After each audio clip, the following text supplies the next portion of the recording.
আসসালামু আলাইকুম সম্মানিত ভিউয়ার্স, আজকে আমরা যেই বিষয়টি নিয়ে আলোচনা করব সেটা হচ্ছে ইনকাম ইয়ার এবং অ্যাসেসমেন্ট ইয়ার।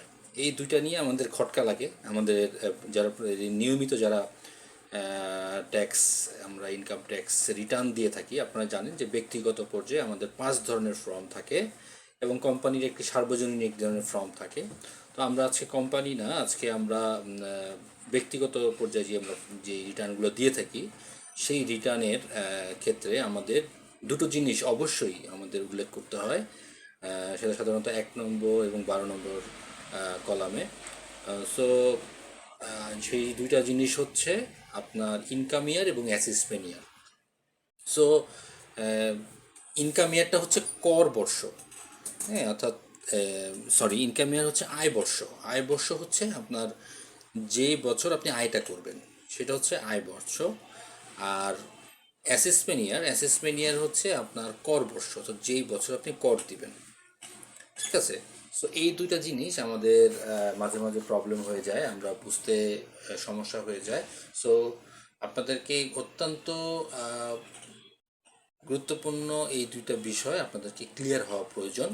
কেননা এটা যদি আপনি ভুল করে দেন তাহলে কিন্তু এটা একটা বড় ধরনের সমস্যা, এবং এটা আপনাকে জানতেই হবে।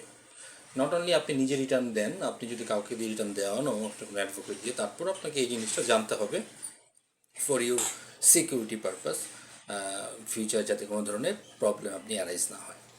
সো প্রথমেই আমরা জানবো যে ইনকাম ইয়ারটা কী।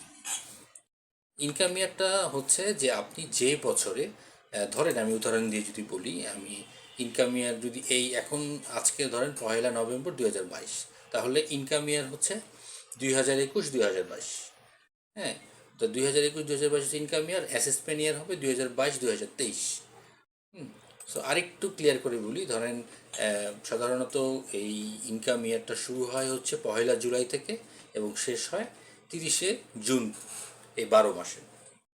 অর্থাৎ যদি আজকে 12 তারিখ হয়ে, আজকে যদি 1 তারিখ হয়ে থাকে নভেম্বরের 2022-এর, তাহলে 2021-এর জুলাইয়ের 1 তারিখ হচ্ছে থেকে শুরু হয়ে 30 জুন 2022 পর্যন্ত হচ্ছে আপনার ইনকাম ইয়ার।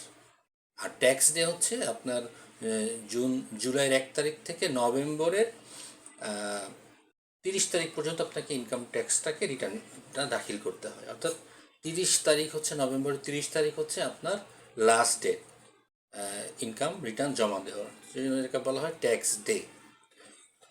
সো আপনার ইনকাম ইয়ার এবং অ্যাসেসমেন্ট ইয়ার যেটা হচ্ছে, ইনকাম ইয়ার যে বছর হবে, অ্যাসেসমেন্ট ইয়ার তার পরের বছর হবে। ঠিক আছে, আশা করি আপনারা জিনিসটা বুঝতে পেরেছেন। আমি যেহেতু একদম উদাহরণ দিয়ে আপনাকে বোঝানোর চেষ্টা করেছি।